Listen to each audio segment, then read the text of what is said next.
Alright, we're going to go over a video today on Path of Exile 2 for those of you who don't care or don't use, on console specifically, Path of Building.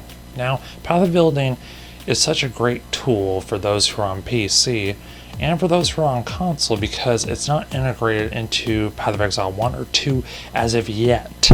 But the developers have mentioned it before that this is what they want to do eventually, probably on full game launch one day.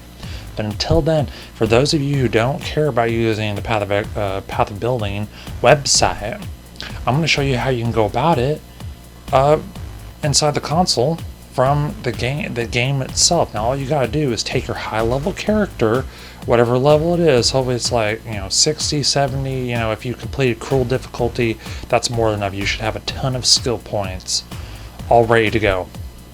Now, what you're going to do, as I'm showing you on screen here, is that you're going to want to go to Doriani, refund all the skills that you don't want, and spec into the character you're going to want for the Dawn of the Hunt League launch. Whatever you're build crafting here. For example, I'm going to go the Amazon Huntress. I'm going to do a crit bleed build, specifically more on crit. I'll get bleed figured out once we have patch notes, and I think there's supposed to be a Herald of Blood too, so I'm kind of counting on that to work really good here. But I'm going to be focusing more on crit chance and crit damage. That's going to be my priority here.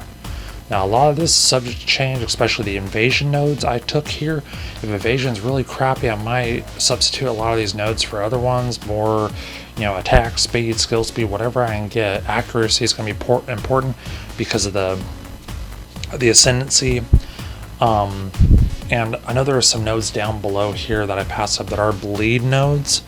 Aggravated bleed, magnitude bleed, stuff like that. I might take those later on, but this is just pretty much to get through the Cruel difficulty tree, pretty much. There will be an endgame tree I'll probably spec out later on, but this is just a work in progress as of now. Now, you can do this with anything, and what you're going to want to do is once you spec into everything you want here, okay, don't confirm, because that way you don't screw up your character here. Okay, don't confirm the purchase of the skills here, because you're going to want to cancel as soon as you're done speccing and everything.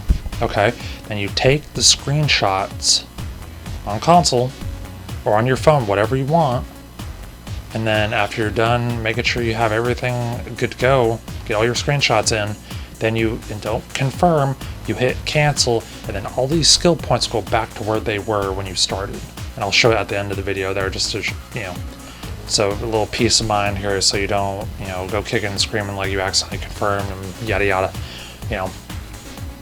But this is just a way around it, and once you get those screenshots, you can keep them in your gallery, and then of course have it on your phone too, so you can, while you're on League launch, you just kind of gander at your phone. That way you're not like, oh, which way was I going? I don't remember the path I was taking.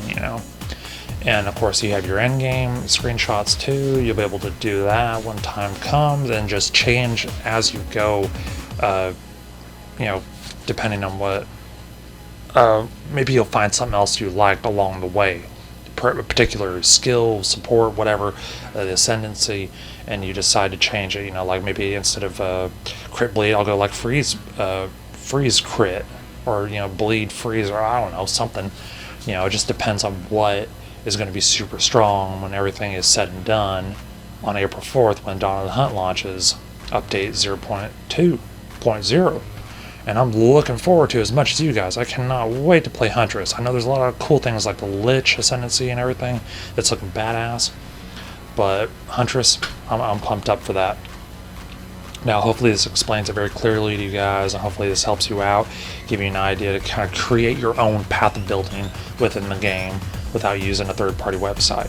So that's all I got for you guys. Hopefully this helps you in the long run, and for the future too, you can do the same until they implement path of building into the game. This is kind of what we can do for us console players. So I hope you enjoyed it, of course, and catch you on the next video. Peace out, Cub Scouts.